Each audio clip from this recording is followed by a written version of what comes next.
ほら、ルフィ、今一緒に海賊になる仲間を探してるんだ。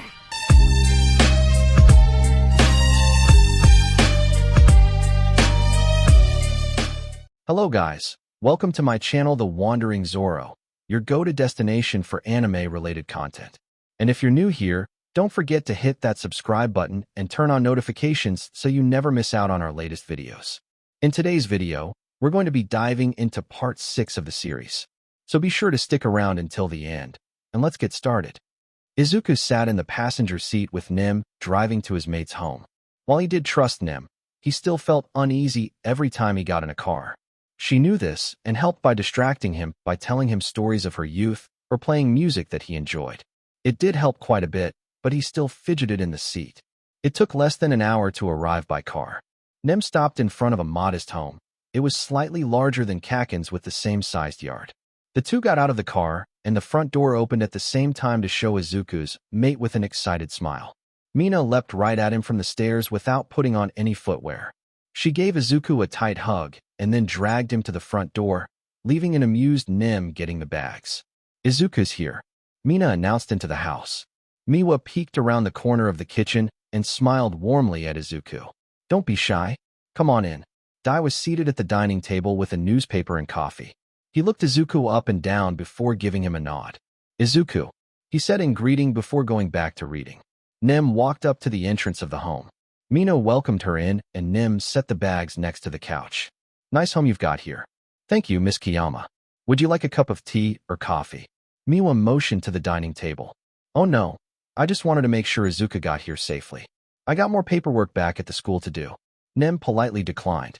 She turned to Izuku and ruffled his messy hair. Behave yourself and call me when you want to ride back, all right? Izuku nodded and hugged her. I will. Nim gave him a motherly smile and brushed his hair back before heading out the door to the car they arrived in. I'll see you later.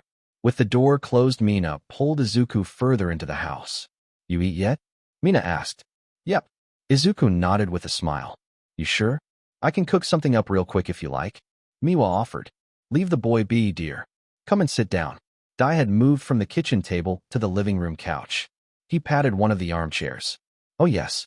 We didn't get to talk much the day before, Miwa said excitedly. She pulled off her apron and moved next to her husband while pulling Izuku to the living room. Nah, why don't you put away your bags in the meantime?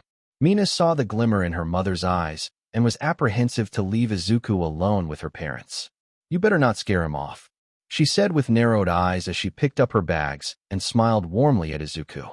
Be back in a minute. The feral boy let himself be pulled to the living room. Miwa sat on the couch and was planning to pull Izuku down with her, but he stopped and sat on the ground. The two adults gave him odd looks, and he explained. I'm really heavy, and I don't want to break your things. Huh? Dai snorted. How heavy can you be? You're tiny. Izuku shrugged and thought about his weight. I have a dense metal skeleton, compressed muscles, and lots of added mass to use for my quirk. So a lot. Yes, Miss Kiyama told us a little about that. Did you do all that to become a hero? Dai asked. You don't have to answer if you feel uncomfortable, Miwa said in a hurry. It's fine, I don't mind. I didn't think about heroes until I was like point 13, I think.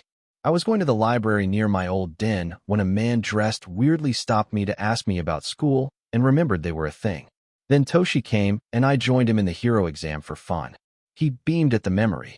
As for why for all the improvements, I wanted to be the best hunter. He nodded with determination. Was it difficult, being out in the woods for so long? Miwa asked delicately. It was at first. Izuku remembered back to his first years in the cave. It took me a while to learn how to make a fire, and winter was hard. He thought about the cold morning in the cave moss. But then I got my quirk.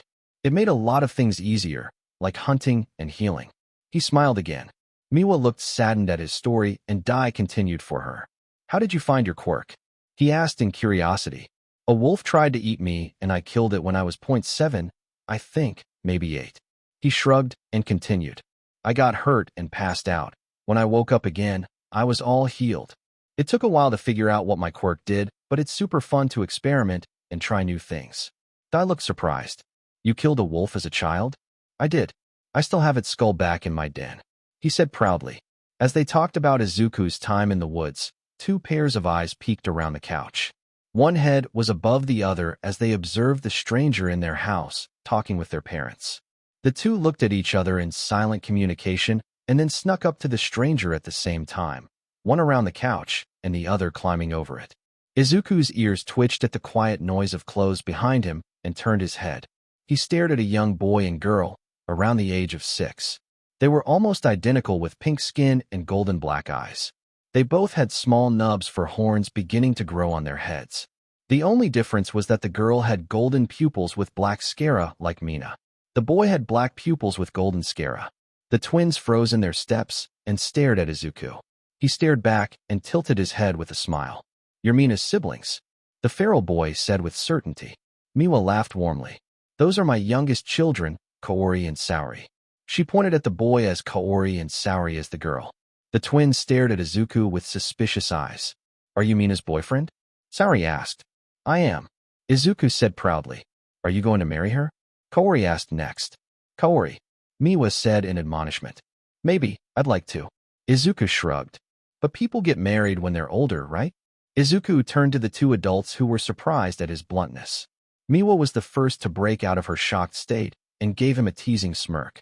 "How forward of you. What would Mina say if she heard you?" she asked with a giggle. Internally, she was beginning to like the idea.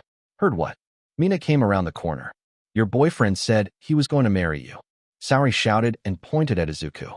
Mina blushed furiously and clapped her hands over her cheeks to hide it. "Izuku, you can't say stuff like that."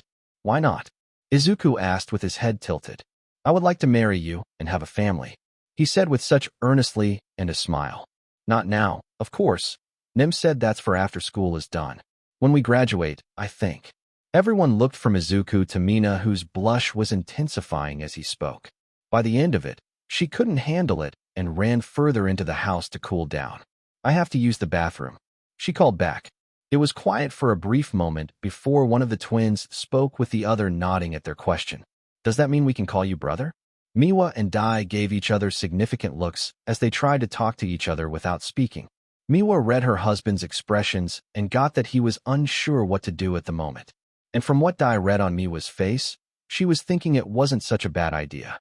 They focused back on the boy who caused a ruckus in the house unintentionally to see Saori seated in his lap and playing with Izuku's hand while Kaori was on his shoulders and using his horns as handholds. Izuku, for his part, was smiling happily at the children on him. Miwa smiled as well at seeing them get along, and then turned to her husband to make the "I told you so" motion at Izuku's interaction with the children. Dai rolled his eyes and looked at Izuku. "So, Izuku," Dai began, and Izuku turned to him. "Were you serious about your feelings for my daughter?" "Of course. But Nim said not to do anything that my mate wouldn't like, so it would be up to her." He said seriously. "You're not shy to tell us so bluntly." Miwa grinned. "Why would I be shy?" Izuku tilted his head and Kaori tilted with his motion. Hey, Zu. What's your quirk?" Kaori leaned over his horns and looked upside down at him. "I can change my body to do what I want." He beamed up at the boy. "Like what?" Saori asked on his lap. "I grew my horns and changed my legs to be this way." He wiggled his paws for emphasis. The twins looked interested and asked for a demonstration. "Show us." Izuku extended a tendril from his arm, and it moved gently around. "Cool," Kaori said loudly and leaned forward on his perch to see better. "What else can you do?" Saori asked. Izuku hesitated to show his quirk for the first time.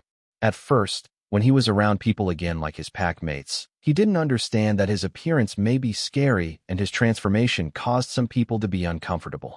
So, he was worried about how they would react to his full quirk. He didn't want to scare his mate's siblings. "People tell me it's scary, and I don't want to scare you too," Izuku said honestly. "I don't get scared." "Me neither," the twins declared one right after the other. "I'll be fine, Izuku. To be honest, we're a family that likes horror movies and the like, and they've been exposed to some movies that they shouldn't have." Miwa placate the worry written on Izuku's face. "We can move to the backyard for more space. Come on. I'm a bit curious to see you up close," Dai encouraged. Before Izuku agreed, another voice came from the hallway. "See what up close?" A tall older male copy of Mina was leaning against the wall in the hallway and watched Izuku curiously. He had pink hair tied into dreadlocks pushed to the side with horns that pointed straight up. They were similar to Izuku's, but smaller. He had a lazy aura about him, but his eyes looked at Izuku carefully. Ah, Yashushi, this is Izuku, Mina's boyfriend. Miwa introduced her eldest child with a smile. Boyfriend, huh? You don't look like much, he said lazily. Dai smiled and got up. Well, let's see. He was about to show us. Izuku shrugged and stood up with Kaori still on his shoulder and Saori clinging to him like a baby koala. He barely noticed the weight and helped Saori by putting his arm under her so she could sit comfortably. He followed Dai to the backsliding door to a fenced-off backyard. There was a good-sized tree that shaded the back corner with a small platform in the branches with a rope ladder hanging down from it. Miwa took Saori from his arm, and Izuku picked up Kaori from his shoulder and set him down. Yashushi eyed Izuku with crossed arms and a bored expression while the twins looked on in anticipation. I can do a few things, should I just? Izuku waved to the open space in the backyard. They nodded and Izuku moved to the center of the yard. He took off his shirt and tossed it to the side. He shifted his body to his usual hunter's form with breaking bones and tearing flesh. He heard the Ishidos gasp as the gruesome transformation. He stretched like a cat and flexed his claws. He stood up at his full height from 167 centimeters to a little over 200 centimeters. Now, he loomed over the two taller men who claimed he was small. Wow. Kaori spoke first with his eyes sparking in awe of Izuku. He quickly ran up to the hunter with his twin a step behind. You're so cool, he shouted up at Izuku. Izuku smiled as best he could without lips, but his hum of pleasure was enough of an answer with his eyes crinkling into a smile. He crouched down so the children could see him closer. His bony tail with his usually razor-sharp tip was blunted just in case, and his claws were the same. Thanks. His dozen voices spooked the children, but they giggled and began to walk around the hunter. He felt Kaori immediately jump onto his back and then climb up to his shoulder again to regain his position. Now, I'm the tallest, he said with glee. The other three Ishidos approach Izuku after a moment and also examine him from up close. Izuku sat on the ground, and Saori climbed onto his lap again with his tail wrapping around her to secure her position. She giggled at the appendage and began to trace her finger across the blunt edge. He changed his two fingers into tendrils, and she began to braid them. I gotta say, Izuku, you're terrifying, Dai admitted. What are you guys doing? He's not a show pony or something. Mina shouted from the back door. Relax, he didn't mind. Did you? Yashushi turned to Izuku. I didn't mind. A dozen voices rumbled. He tilted his head and asked his mate. Were you angry that I said those things earlier? Miwa snatched Kaori off Izuku's shoulder and said to everyone, let's give them some privacy. The other Ishidos left Izuku and Mina alone in the backyard. He shifted back to normal and stayed seated on the grass. Mina blushed again at what was talking about. She looked like she was trying up the best way to explain, but Izuku spoke first. We don't have to get married. I know Nim told me that sometimes dating doesn't work out and people separate. He didn't show it, but he was hoping for the opposite to happen. Mina rubbed at the base of her horns and let out a huff before sitting in front of Izuku. Well, that's true, but I wasn't mad or anything. Just embarrassed that you would be so. She moved her hands as if that would help her find the words. Eager? To get married. I'm not saying I wouldn't, but not anytime soon. She finished quietly with a blush and looked away quickly. I'm not eager, just I know I would like to marry you someday, if everything works well. I like everything about you and want to be your mate, he said, smiling at her. Mina played with her hands and had her head tilted down to hide a smile. What do you like about me then? A lot. I like your eyes and smile. I like how you always try to make others smile. I like that you are colorful and full of energy all the time. What else? Oh, I like how you give me hugs and how it makes me feel. He beamed at her darkening cheeks. Mina was covering her face with her hands again and moving side to side in embarrassment at the onslaught of compliments from her mate. Okay, that's enough. Mina covered Izuku's face with her hand. She pouted at his bluntness, but quickly broke out into a warm smile at knowing his true feelings about her. She removed her hand from his mouth and pulled him into a hug. I'm happy to be your mate. Izuku held her just as tight and hummed in contentment at the contact. After that, they went inside to join the rest of her family around the living room. They all looked up at their entrance. Miwa grinned at the two and motioned them inside. The twins waited for their newest friend to join them, and the other two men watched Izuku with narrowed eyes. Dai shrugged and accepted it, and went along with his wife's attitude towards Izuku. Yasushi played it off as if he didn't care and turned back to the television and the movie playing on it. Mina pulled Izuku inside and sat beside him on the floor. Izuku, not having watched any form of media in a long while, was drawn to the TV. Mina smiled at his shining eyes and dropped her head on his shoulder to watch with him. Saori quickly reclaimed her newest seat on Izuku's lap. Mina pouted at her sister, and she turned back to stick her tongue out at her elder sibling. Miwa watched Izuku and her middle child with cooing at their young romance. She could tell it was more simplistic on Izuku's side, but she could see the care he has for Mina. Dai for his part watched Izuku to make sure he didn't do anything inappropriate in his presence. After all, what kind of father would he be if he didn't put the fear of God into the man who was dating his daughter? The rest of the break passed quickly after his trip to Mina's home. He enjoyed his time with his mate's family. It didn't take long until the trip to the summer camp came. He said his goodbyes to Nim and the rest of the staff that were present. He was given a big hug by Nim and a kiss on the top of his head before he followed Aizawa to the meeting location. He had eaten a big meal that morning and had cooked up some meat to eat on the trip, just in case. Izuku loaded his bag onto the bus's undercarriage and then sat next to Aizawa to wait for his packmates. Bit by bit, they trickled in and joined Izuku. Most of them asked questions as to what had happened at the mall, and he happily told them about his near-death, as they called it. His mate joined him when there were about 3/4 of his pack-mates there. She greeted him with a hug, and then wandered off to join the rest of the girls to chat. Kaken arrived and immediately began to berate Izuku for getting attacked at the mall. They wrestled around until Aizawa got tired of their roughhousing, and they separated with messy and grass-stained clothes. The blonde grumbled about the stains, but Izuku was used to stained clothes and didn't mind it. Toshi arrived soon after and greeted them, and then gave Izuku a deadpan stare. What? Izuku tilted his head in confusion. You just had to pick a fight with the leader of the villain organization that attacked us. He stated after taking a sip of his coffee. He attacked me. Not my fault. Izuku said defensively and crossed his arms with a pout. Toshi shook his head with fondness. Almost gave me a heart attack the week before I turned 16. Izuku paused and processed that. It was your birthday? Why didn't you tell me? He almost shouted and gained the attention of almost everyone. Toshi reeled at the sudden loud noise and waved him off. I just never cared for celebrating my birthday. He finished with a shrug. Wait, people get gifts for birthdays, right? Izuku looked around frantically. Izuku, it's fine.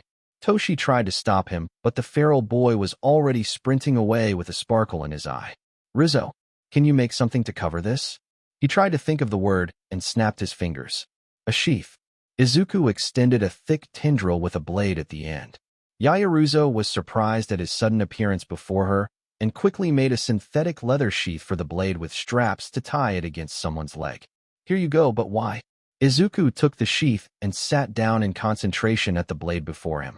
He made it about 15 centimeters long and as sharp as he could make it. He compressed as much metal as he could into the blade to make it as durable as he could, and then made the tang of the blade, and then removed it from his body. He looked up to the vice president of his pack and asked, And some really strong glue, please? Yayaruzo nodded with a confused look on her face and gave him a small bottle of super glue that she liked. What's that for? Some of his other pack mates were watching Izuku curiously as he frantically worked. Gift.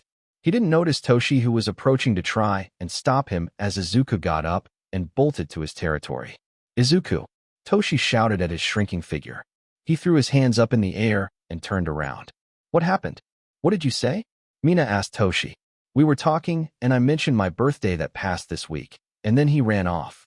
Toshi explained and pointed at the distant woods that belonged to the feral boy. The class that heard gave him pats on the back for his birthday and asked him what he did to celebrate. He tried to wave their congratulations away with pink cheeks at the attention. Ah, that makes more sense, Yayaruzo said in understanding. She smiled and looked at the woods. What? What does? Toshi asked. Nothing. Yayaruzo looked away with a smirk. 5 minutes later, Aizawa approached his class and began. All right, get on. He stopped and looked for the feral child. Oh gods, where is he? There he is. Sato pointed, and everyone turned to see him coming out of the woods. Izuku was running on all fours and half shifted into his hunter's form to gain more speed. His hair was being blown back at his full speed and dirt clumps were being thrown up from his claws. He skidded to a stop close to his pack and shifted back. He ran up to his best friend and presented him with his gift. Happy birthday. In Izuku's hands was a sheathed knife with a fire-hardened wood hilt that was darkened from the fire in some places.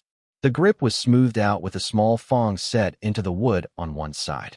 The sheath was a simple black synthetic leather with straps. Toshi carefully took it from his hands and pulled the blade out to see it was about half his forearm length. The metal was dull, but it was evident to see the sharpness of it. It was simple, but as sturdy as he could make it. The tooth is from the badger we shared when we first ate together, and the wood should be pretty strong. Izuku didn't finish due to Toshi throwing himself at his friend and pulling him into a tight hug. Thank you, Izuku, Toshi said with a wobbly voice. He let go after a moment and looked away while rubbing his eyes. Everyone in the pack smiled warmly at the interaction. Even the usually standoffish hero lets the interaction go on with a hit of fondness coming through his eyes. Toshi composed himself and turned to face the front again, but was blushing when he saw he was the center of attention once again.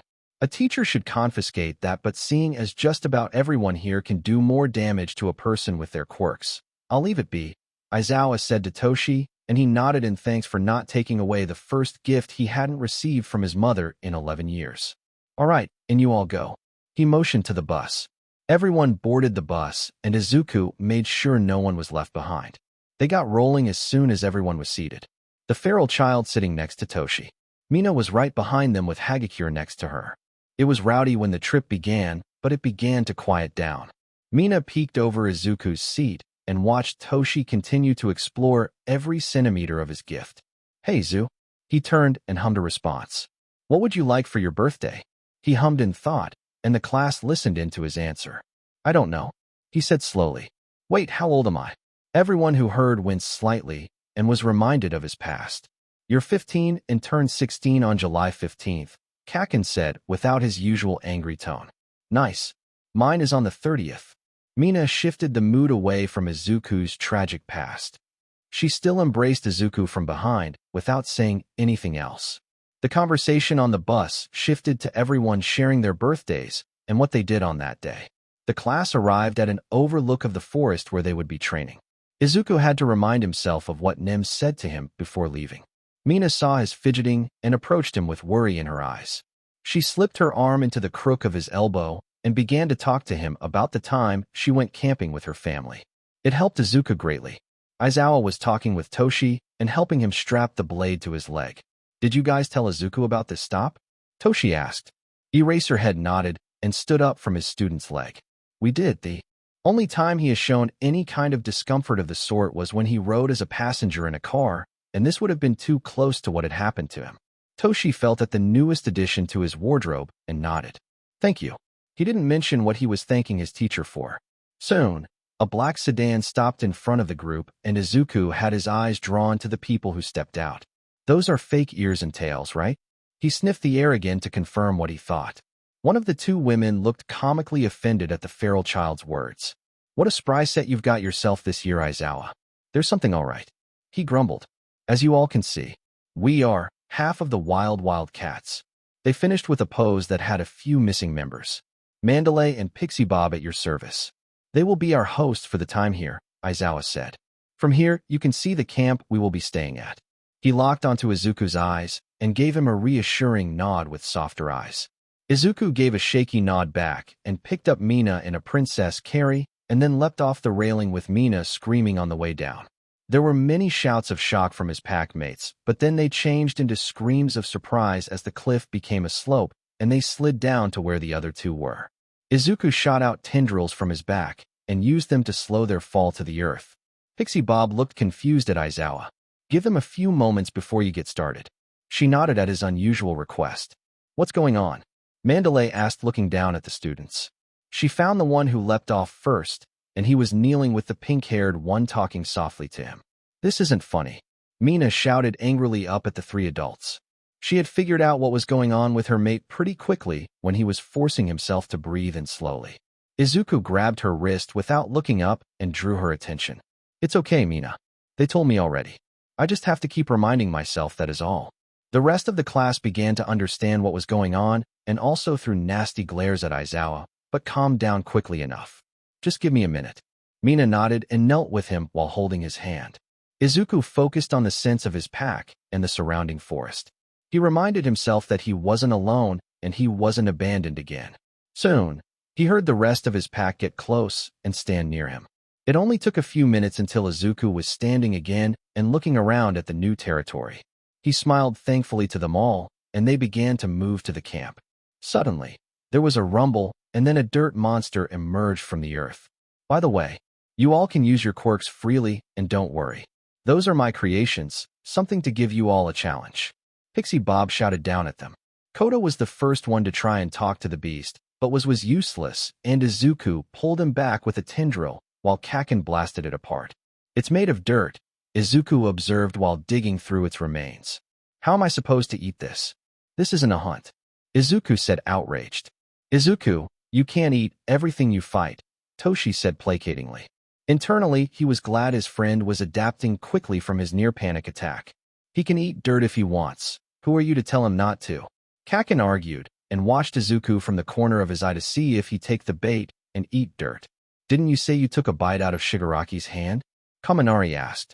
Well, yeah, but I didn't swallow it, Izuku said defensively. Do you have the taste of human flesh? Shiro asked with faux wariness. I might. Izuku narrowed his eyes at the black-haired boy who was beginning to move behind the larger pack. Mate, that was Sato. Sato grabbed Shiro and set him in front of himself in direct sight of Izuku to keep his focus on the tape dispenser. All right, let's keep going before it gets dark. The strongest offense takes the point with Izuku navigating. Support and range behind them with anyone who needed a break to move to the back. Sound good? Yaoruzo organized them, and they all nodded. They began to move with Izuku already shifted into his hunter's form and disappeared into the trees. The group passed along already destroyed dirt golems. They heard the noise of battle and were beginning to get bored at not seeing any fighting. Kaken was the first to have an outburst. Izuku, get over here. He roared and made others near him jump away. The hunter appeared without a sound in front of them. He dropped from the trees and looked curiously at his old friend. Yes?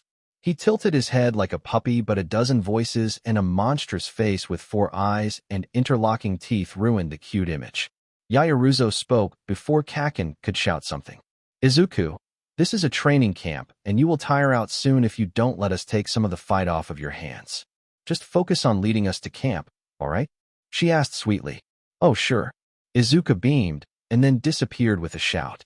Follow the claw marks. The class looked at each other and shrugged. Soon the class was fighting the dirt golems instead of having a stroll through the woods. They were destroying them as they made their way deeper and deeper into the woods, following the clawed trees that faced them. Izuku was finding a path for his pack to follow when he stopped and sniffed the air again. He looked around to find what produced the scent on all 4s. He sniffed the ground until he found what he was looking for. A new scent that wasn't human or any animal he'd hunted before. He eagerly began to track the scent, but stopped again at the sounds of fighting. His pack needed him to lead them to the camp. His neck snapped in the direction of the camp, and then began to sprint as fast as he could while leaving marks for them to follow. Soon enough, he was looking at the camp they would be staying at for the training. He rumbled in excitement, and then bolted off to find his newest prey. The hunter tracked the scent for a few miles deep into the woods and far away from any sort of civilization. He wasn't sure if he was still in the same territory that belonged to the cats, but he didn't care. He was hunting. The scent got stronger, and he slowed his pace. He began to jump from tree to tree until he was above what he had been tracking for the past hour. A large brown furry mass was moving along and sniffing the ground. A bear. Izuku kept himself in check, but internally was hopping for joy at his find. He would be able to take another animal off his list to hunt. The hunter stayed silent and watched the brown bear for an opportune time. Just as he was going to leap at the bear, he stopped and heard 2 small sounds. His prey stopped being his prey when 2 small cubs ran to their mother. Izuku let out a keening whine at losing what could have been his prey. The bear turned around at the noise. It got up on its back legs and roared at those who threatened its young. Izuku could only sulk and glower at the bear's fortune. He would have continued his hunt if the cubs were older and could fend for themselves, but they were still small. Instead of wasting any more time, he leapt to another tree in search of more bears. It took him an hour to pick up another scent not belonging to the bear and its cubs. The only difference was that the new one was strong and close to where he had found the trail. He began by searching the immediate area where he got the scent. His ears picked up another sound, and he turned to see a brown mass leaping on him with a roar. The hunter acted quickly and moved to the side while swiping his clawed hand across its rear paw. It stumbled as it went past the hunter and toppled over. Izuku watched it carefully as it stood. It was a male at his glance, and it was bigger than the other bear he had found. Izuku made an excited noise that could only be described as terrifying to others. The injured bear roared in a challenge at the hunter and limped towards him as fast as he could. The hunter roared back and threw himself at the bear with claws and teeth. The bear had the same idea and clamped its jaw closed on Izuku's shoulder while his claws raked down his chest. The armor plate saved him from the worst injury, but his shirt was torn apart. Izuku's claws tore deeply into the bear's thick skin and drew gouts of blood to water the forest floor. The bear cried in pain just as Izuku did from the strong jaws latched onto his shoulder. The bear viciously threw its head back and forward, and the hunter tore deeply into the bear's abdomen. The hunter must have finally hit something vital in the bear's chest as it let go and roared one last time to the sky, and then it collapsed. Izuku roared in triumph to the surrounding woods. A new predator was lurking in their homes. 19 tired and dirty students broke out of the tree line and found what the trail Izuku left for them. Aizawa, Pixie Bob, and Mandalay stood there waiting as everyone stumbled out with many collapsing in relief that the trek through the woods was done. Well done. It took you a few fewer hours than we thought. Pixie Bob exclaimed and was about to continue but paused and looked over them again. Wait, we're missing one. She looked slightly worried when she recounted twice and was still short a student. Aizawa's eyes sharpened and also agreed that one was missing and immediately identified it as the feral child. Where's Izuku? He looked at each one of his students. Toshi looked around the camp area in confusion. I figured he was here already. We had him scout the path ahead for us to follow, but we didn't see him after that, Yaoruzo said with worry about the class president. There was a rustling on the other side of the clearing, and everyone was startled to see a large brown mass emerge from the tree line, with guttural growls coming from it. Holy hell, it's a bear, Kaminari exclaimed in surprise. There were bears in the woods. Hagakure shouted. Koda ran ahead and began to speak to it. Whoa, this isn't a good place for you to be in. It's someone else's territory, please leave. He held his arms out in a placating manner, but stepped back at the strong odor of vital fluid. It's injured. With another growl, the bear was lifted and tossed on its side to reveal Izuku in his torn school uniform and covered in vital fluid. I have brought nourishment for the pack. Izuku roared to the heavens. His usually green and black hair was streaked with red from having the field-dressed corpses drip on him. What the hell? Pixie Bob said in shock. You got a bear. Toshi shouted at his friend. You got a bear. Mina shouted in glee at her mate having gotten one of his goals. There are bears in the woods. Hagakure shouted again and looked in the tree line. Enough. Aizawa shouted over everyone, and it got quiet. He rubbed his face with both hands and let out a long stream of air through his clenched teeth. Izuku, are you hurt? Not anymore. Izuku shrugged casually. Aizawa nodded along with that. We have food already prepared. We can have this for dinner tomorrow. He nodded to the massive adult brown bear. Izuku pouted at having to wait to dine on his prey. He looked down at it and sighed. "K," he said with a long sigh. One more thing to do. Help Izuku put this guy away. Aizawa motioned to the bear and looked to his class. There were many groans, but they got to work with Sato stripping off his shirt again to help like he did before. Yaoruzo made a roll of wax paper and a simple table while Izuku hung the bear to skin it and cut it into manageable pieces. It didn't take more than a half hour with the help of his pack. While the kids dismembered the bear, Aizawa explained Izuku's more than unusual behavior to the other heroes. A small child watched in some fascination as the team took the bear apart, but was distracted by the adults coming back from the talk with Aizawa. The two women were slightly red-eyed and Mandalay knelt to give Koda a tight hug without saying anything. He was worried as this was the way he was told his parents died, but Mandalay didn't say anything else but pull back and give him a sad smile. The final part of the bear was wrapped up and Shoji carried it off to the kitchen to place it in the walk-in fridge. The only part left was the skin which Izuku already had hung up away from the camp and the bear's head. He examined it and then took a bite of its cheek. Izuku, That's not sanitary, Rizzo exclaimed. With his teeth still in the flesh, he bit down and chewed for a moment and then swallowed. He nodded at the taste and answered, I can't get sick, at least I don't think so.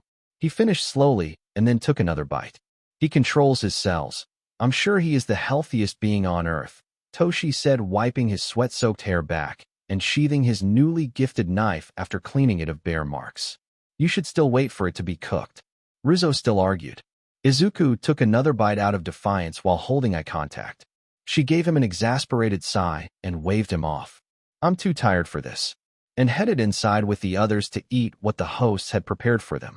How does it taste? Mina walked beside her mate. Tasty. Fatty and tasty. I like bear meat. Izuku had another bite before having his tendrils take the head away to strip it of flesh to have his new trophy cleaned. Mina smiled at his happiness. I'm glad you got one, and bumped shoulder with him. Come on, I'm hungry. She pulled him into the cafeteria where her classmates were already piling food onto their trays and sitting down. Izuku followed and had his newest clean trophy over his shoulder, held by his tendrils. He piled food onto his tray and then had another filled with his tendrils holding the second tray. Everyone devoured their meals like Izuku usually did, and not one word was spoken until there were groans of satisfaction. When everyone was done with their meals, they were ordered to get cleaned up and then to sleep. Izuku mimicked the others as they rinsed in the shower and then followed them into a large area with a steaming pool in the center. Izuku walked around the pool apprehensively and watched the others slowly sink into the water with sighs of relief. Come on, Izuku. Toshi encouraged his suddenly skittish friend. It's hot, Izuku stated, and was crouched down by the pool and dipped his fingers into it. It's called a natural hot spring. Just think of it as a hot shower. Shoji helped. Hot shower. Everyone paused and then looked to Izuku. Don't you have a shower in your room? Back to the school? Kaken asked. Yeah, but I never take a hot shower. Izuku looked at his old friend like he was the weird one. Kaken just stared at him and shook his head. Just get in. Izuku tentatively dipped his paw in and pulled it back while shaking off the water.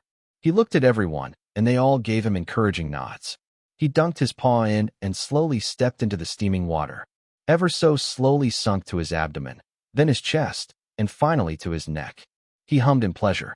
The other watched with some amusement as his face relaxed, and he continued to sink into the hot spring.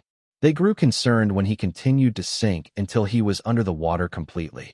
The steam just over the water obscured his figure, so no one knew what he was doing. They all looked at each other, and then they turned to Toshi, who was also staring at the spot where his friend sank into. You should be fine, Toshi said slowly. Most likely. He added on. A tendril emerged from the spot where Izuku had sunk. It expanded and grew thicker. From it, they could hear the sound of air being sucked in and out. See, he's fine. Toshi relaxed in the water after seeing the tendril. Izuku sat at the bottom of the spring and was in complete euphoria as the hot water around him held him tightly. He felt that he could sleep where he was, but his airway was clogged. He grew a smaller tendril from the airway and poked at whatever covered his air. It was a finger, so he grew a small maw and nipped at the finger to go away. He saw who flinched under the water and retracted the airway to grab the leg of who he bit. He yanked him underwater as revenge, and it was Toshi who was glaring at his friend under his waterlogged hair. Izuku emerged from the water to hear laughter at Toshi's expense. Like an alligator, he bobbed in the water without emerging completely. I gotta ask, doesn't it bother you to have Izuku hunting? Like, aren't you close with animals? Kaminari asked after he was done laughing. Everyone turned to the animal lover and blushed slightly at all the attention. He spoke clearly but quietly. Not at all. It's the circle of life and Izuku is the predator. I've learned that when I was young, but I do warn any friends to stay clear of his territory. He finished with a chuckle. Izuku's eyes crinkled on the water's surface at hearing his pack mates speak about animals as he did.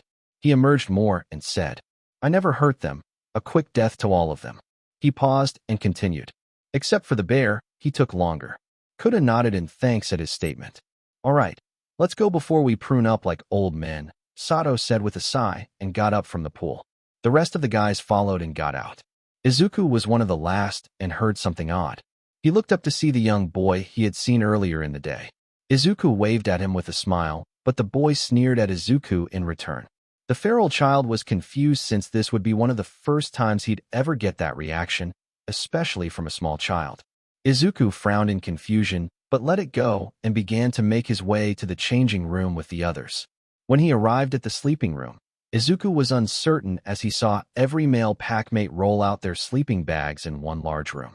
To Izuku, it was odd since he had only ever slept alone and at most in a room by himself.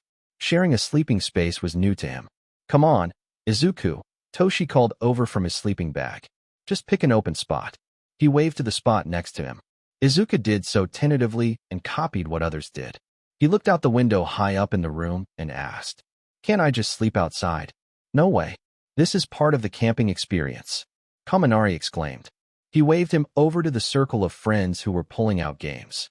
"Come over, I'll teach you some games," he said with a bright smile. Izuku did so and sat with Kaminari and the others as he learned the betrayal and deception of Uno. It was slow at first, but Izuku picked it up quickly enough that they were slapping cards down and cursing at each other. Toshi joined them after a couple of rounds. By the end of the night, 3 fights broke out, 2 crying young adults, and 1 furious dark shadow, due to a smug Izuku playing +4s on him back to back when he was down to 2 cards. Aizawa barged in and glared at everyone until they scrambled to their beds. The feral boy had the hardest time trying to get to sleep in the unfamiliar environment, but soon focused on the thought that his pack was all around him, and soon he was drifting off. The morning came and found 1A in front of Aizawa in the early morning. Many of Izuku's pack were still drowsy and nodding off while standing. "All right, you hellions," Aizawa began. "The reasoning behind the training camp is to expand on your quirk. While you gain knowledge and some experience during the year, here we are going to stretch your quirks to strengthen them."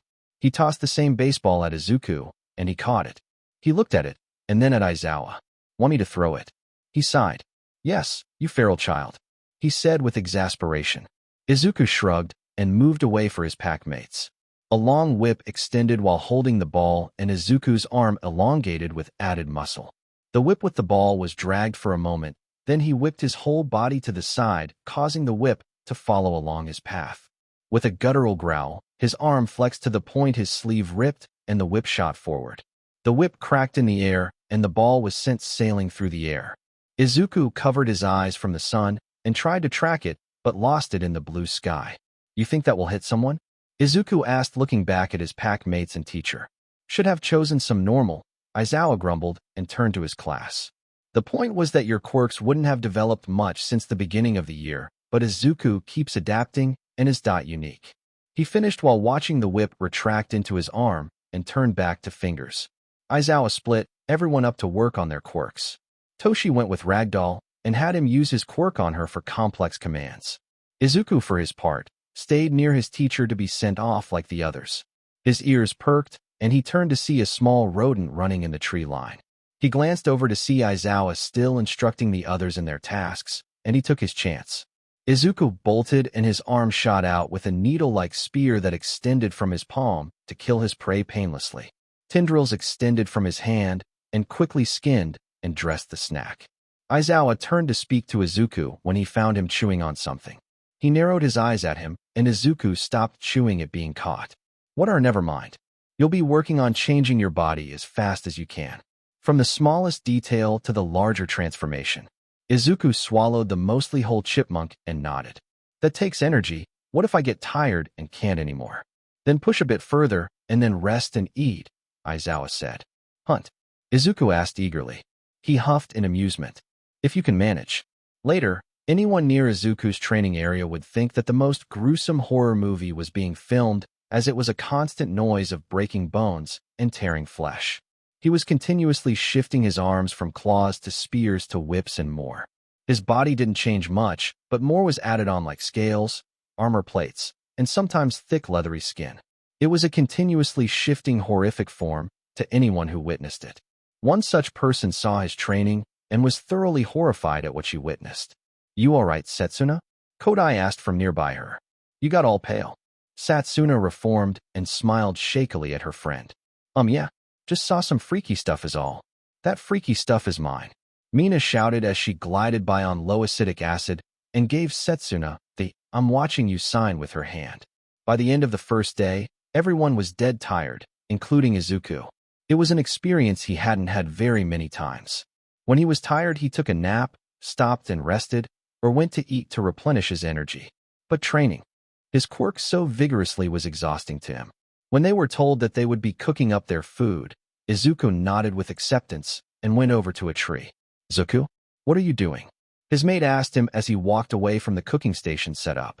The rest of the class looked over to see what their feral pack leader was up to. "Firewood," he said tiredly and slowly shifted his arm into a large axe head. Just as he was going to begin to chop the tree down, Kaken yelled out, "Izuku, there is already firewood." He pointed at the stack of wood to the side of the cooking station. He stopped mid-swing and looked over. He narrowed his eyes and pursed his lips. "Is it good firewood?" "Just get over here," Toshi said, turning back around to prepare on cooking the ingredients. The class got together to dull out the duties. Izuku watched everyone turn and begin their tasks. He never cooked anything other than raw meat, but he did know how to start a fire. So he did that. He created some sinew and grabbed 2 sticks to begin on the embers. With the practiced motion, the smoking tinder was added to the small sticks to start the fire. He turned to start on the next one, but saw that they were already blazing. Todoroki shifted from foot to foot under Izuku's glare. "Cheater," Izuku mumbled. "Come on, Zu. Help me with this." Mina prodded him.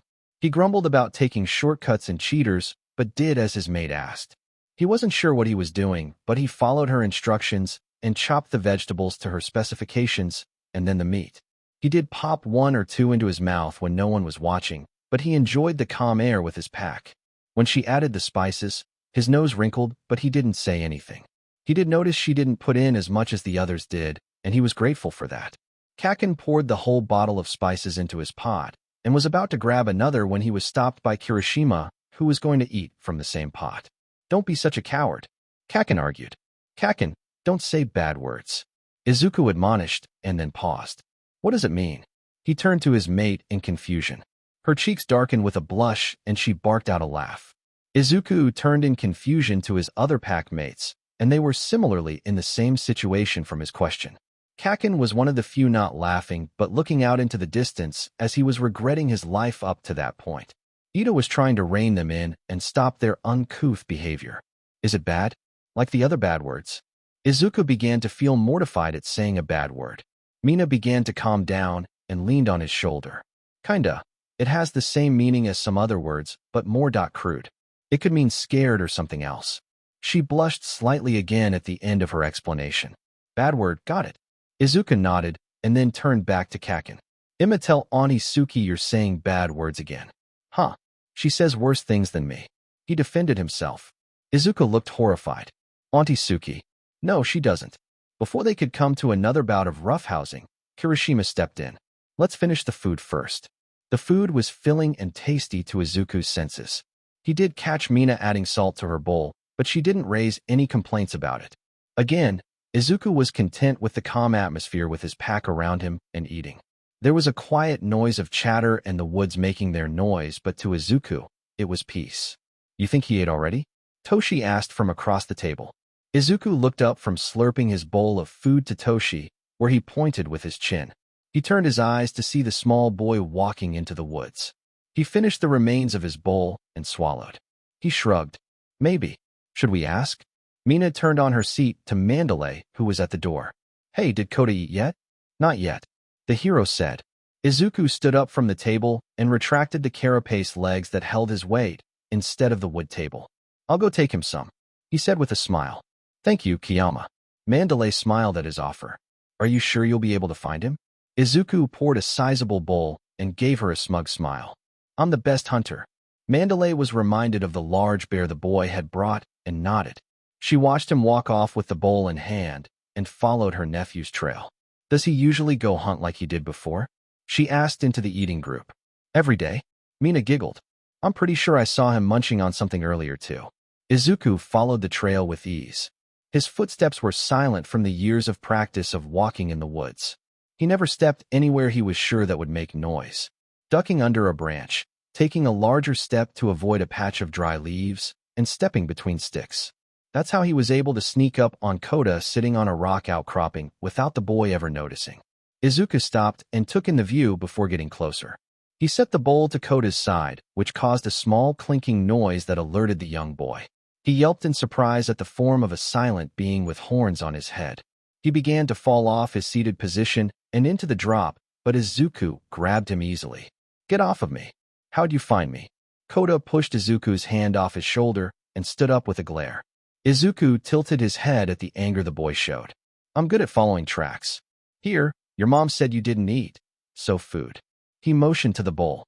Koda's face showed a brief moment of pain, but glared again. "She's not my mom, and I don't want any of your crappy food. I think it tastes good." Izuku pouted slightly. "Where's your mom?" The same brief moment of pain flashed across Koda's face. "It's none of your business." Izuku caught the emotion on his face that time, and his heart clenched at the reminder of his own mother. "Oh, I see. Was she nice?" Koda's eyes began to water, but he roughly wiped his face. "Why do you care? You're just some hero brat that's going to go off and die like every other hero." His face was slightly red from the emotion surfacing. Izuku sat down and looked over the forest. "I'm just asking because my mother wasn't nice." He shrugged. "She's in jail or prison. I'm not sure what the difference is." Koda was thrown out of his anger by his words and asked out of curiosity, "Why?" "When I was about your age, I think, she drove me far away. She did something to make me fall asleep, and when I woke, I was in the woods. Like these but bigger. She didn't like the idea of having a quirkless son, so she left me to die." Koda was horrified at what he was hearing. "But you're not quirkless. A few years later, a wolf tried to eat me. I killed it and found my quirk. It was easier to survive after that." He smiled at the memory of gaining his quirk and the turn in his life. Koda was quiet for a long moment and asked softly, "When did the heroes find you?" "They didn't, not really. I took the entrance exam with Toshi, and they made me a ward of the school." He smiled again and turned to the boy. "Was your mom nice?" He turned away and nodded sadly. "She was." "That's good. You can always remember her being nice." "I'm sorry she died, but Mandalay is nice too, no?" Koda wiped his eyes again and nodded. "Yeah, she is." Izuku smiled at the boy who had a caring family to look after him. He patted the stone beside him. "Come eat, pup." Koda did so and picked up the bowl. He stared at it and then said, "There's no spoon." "Oh, I forgot about that here." Izuku extended a tendril to a nearby branch and sliced it off with ease. He cut it to the right size and began to carve away at the small log. Multiple tendrils came out and helped with the task until there was a simple wooden spoon in his hand. "There we go. Spoon." He offered it to the boy who watched the whole thing happen. Koda took the smooth spoon and dipped it into the bowl for a bite. "What was it like before?" he asked hesitantly. "Before I went to school? It was nice, most of the time. Winter was cold, but I figured out a way to stay warm at night. At first, it was hard. It took me a while to make a fire, so I ate raw fish for a couple of weeks. After I got my quirk, it was much easier since I could heal quickly and I could change my body for what I needed." Izuku explained as the boy ate. Koda continued to listen as Izuku told him about his time isolated in the wilderness for his childhood. He had forgotten about heroes and villains and instead focused on the story of fighting to survive in the forest. Long after Koda finished his bowl and Izuku finished telling him about the time he almost started a forest fire, the two made their way back to the campsite. When they arrived, it was obvious that Mandalay was waiting for them to return. The kitchen area had already been cleaned up, and everyone else had gone inside to clean up for the night. She didn't ask anything, but she could see the more relaxed posture of her nephew rather than the more recent frown and tense body. She was grateful for whatever the feral boy had done to help Koda. "The rest of the class has already gone inside to clean up before bed. You should join them before it's too late," Mandalay said to Izuku. Izuku nodded and turned to Koda with a smile. "Bye, pup." Koda nodded back and watched him go. When he was out of sight, he turned to Mandalay. Did his mom really leave him in the woods? He already believed the feral boy, but wanted to see her response. Mandalay smiled sadly at her nephew and nodded. "Come on, let's get you to bed too." She took the bowl and wooden spoon that she hadn't seen before. With another night of playing card games that ended with at least one fight between the guys, the morning came and brought another day of harsh quirk training. Izuku continued his training by shifting his body multiple times as fast as he could. When he tired out, he was sent to Tiger for the first time. "Why are you doing that?"